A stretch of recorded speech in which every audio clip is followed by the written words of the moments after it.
Lucasfilm and Disney have just unveiled a brand new original clone trooper who will be introduced in the upcoming episodes of The Bad Batch, and have also dropped all of the titles for the episodes which are releasing in July. On top of that, they have also announced a massive change to the scheduling of Disney Plus TV shows, which will shake things up massively. So before we break down all of this awesome new information, make sure you hit the bell button down below for more Bad Batch content. So to start off, a brand new clone trooper was revealed and added to the Kenner Bad Batch toy line. His name is Clone Captain Ballast, and based on his markings he could be serving in the 501st. The colours do look slightly different to the ones we saw on Rex in the other image that they released, but this is most likely just the lighting of the shot. It's awesome to see a brand new clone trooper original to the series finally being introduced, as The Bad Batch really is all about the story of the clone troopers. Captain Ballast could even be one of the clones Rex was referring to when he said that it was rare for a clone trooper to resist their inhibitor chips. The way he said it definitely made it sound like he had already seen examples of it before, and we know that he can't be talking about Commander Wolf or Commander Gregor, because Rex also said, "I've never been on this side of it before," meaning he hasn't yet managed to take their chips out. Another awesome point to note about Captain Ballast is that his armor still has the traditional clone markings seen throughout the war. This is in stark contrast to most of the other clones serving in the new Imperial Army, seeing as any armor markings were pretty much banned for regular troopers unless you were a member of the Coruscant Guard or the Camino Guard, which were highly prestigious positions among the clone troopers.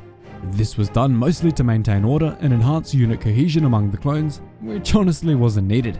But this is the Empire, so these things are very much expected. With Captain Ballast having painted armor, this could mean that the theory about him being one of the clones who resisted Order 66 is true, and he may have defected before the Empire was even created, putting him in a very similar position to Rex. Interestingly, the other toy that was revealed showed Rex in a slightly different robe to the one we saw him in the last episode on Bracca. The one he wore in that episode was much lighter, whereas the one he has here has fully replaced everything below the head with brown cloth. Rex is almost certainly going to show up again, so this could be a hint at the next outfit he's going to wear. Personally, I think it looks great, but let me know what you think down below. It could also just be a toy thing, but I do think he'll get a new robe. Finally, we also got a glimpse at the new Captain Grey toy, which is very cool to see, but it's still pretty sad to see that they're sticking with the green trimmed armor, which is of course a retcon to the very awesome Kanan comics. They've also switched his rank down to Clone Captain, which makes sense since Caleb Dume would have been the Jedi Commander, but it leaves Clone Trooper Styles' fate unknown. He will either be demoted to another rank or be taken out completely. Following that, we were given all of the titles for the episodes releasing in July, along with a note which stated that all future Disney Plus series, including Star Wars ones, will be moved to the Wednesday time slot rather than the Friday one which they have been released in so far.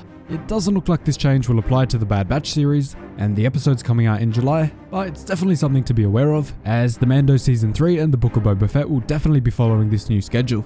So tell me in the comments, do you prefer Wednesdays or Fridays? So with all of that new information, let's break down all of the new official episode titles and what they could mean. The first one on the list will be released on the 2nd of July and is called Common Ground. To me, this definitely sounds like an episode where the Bad Batch will find some common ground with a separatist or a group of separatists who were lost after the war.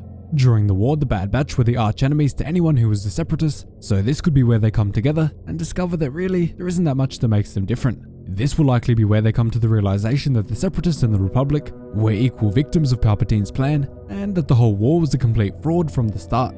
After that, we have the episode named Devil's Deal, which is releasing on July the 9th.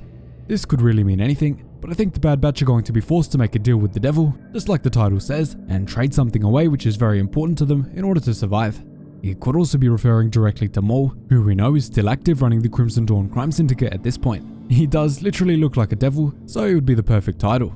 On top of that, Maul and Crimson Dawn have been getting a lot of attention recently, with the War of the Bounty Hunters covering the time after his death, and how Kira is the new leader of the syndicate and attempting to bring them back onto the galactic stage. Now after that episode, we have a really interesting one releasing on the 16th. This one is called Rescue on Ryloth. This one could finally show us the story of how Hera Syndulla rescued Chopper from a Y-Wing. We know from Rebels that during the Clone Wars, Chopper served the Republic Navy as a navigational astromech, and served during the Ryloth campaign where his Y-Wing was shot down and badly damaged. Eventually, Hera Syndulla managed to rescue Chopper from the wreckage, and made him her new droid. So I think it's likely that we'll see some flashbacks to this, and expand more on the backstory of Hera Syndulla, and also her father Charm Syndulla, who we know is the top figure in the Ryloth resistance.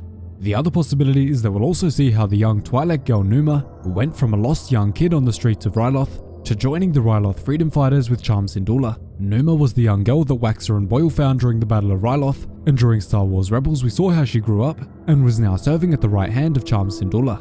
This is a story that we absolutely have to get more on, so I can't wait to see what they do with it. Next up is an episode called Infested, which will be releasing on the 23rd of July, and could really mean anything. The Batch are likely going to be thrown into a hive of some deadly creatures, and will be forced to escape. We really can't tell much other than that, but I'd love to see your wildest speculations in the comments down below. And to end off the list, we have an episode releasing on the 30th of July called War Mantle.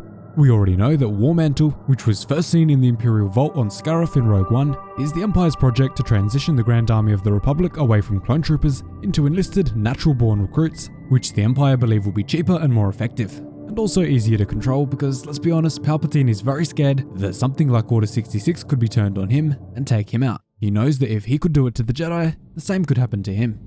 So this episode title tells us that we're likely going to see more of this transition play out, and possibly even the clone troopers starting to develop a hatred of the non-clones. We also know that Commander Cody started to train stormtroopers on Kamino in Legends at around this time on Tamira City, so it's possible that they'll bring that story back into canon and explore more of what he feels. Let's just say he was not a fan of the natural-born recruits. And the important thing to note is that this is not the final episode of the series, with 2 more taking place after this, potentially meaning that this is the lead up to a 2-part finale with the Kamino Rebellion being front and center. We've had so many hints towards the Kamino Rebellion already, with Nala Se, Tarkin and Rampart, so I think we're very quickly headed in that direction. It's such a heartbreaking and touching story from Legends, so I really hope they bring it back into canon, and the Bad Batch is the place to do it. It's also very likely that we'll be getting much more from Tarkin and his dealings with the Imperial Army, delivering orders directly down from Palpatine. On top of that, we're probably going to get far more backstory and development on Admiral Rampart, who is the man in charge of Project War Mantle, which is currently competing with the beginnings of Galen Erso's Project Stardust.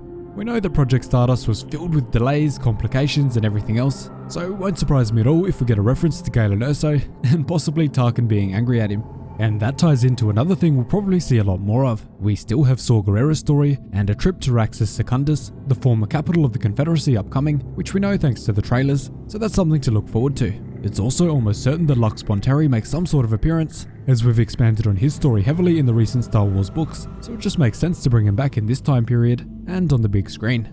Moving on to some other Star Wars news, Lucasfilm also announced that the trailer and details about Star Wars Visions, the new animated series being created by some of Japan's top animation directors, will be coming out next month, giving us a peek into the stories that will be told and which parts of canon that will be touched on. I don't think Star Wars Visions will be covering too many major events in canon, and instead will be self-contained stories which have their own characters and settings, and might possibly make some small tie-ins to the larger universe, but it should be fun either way.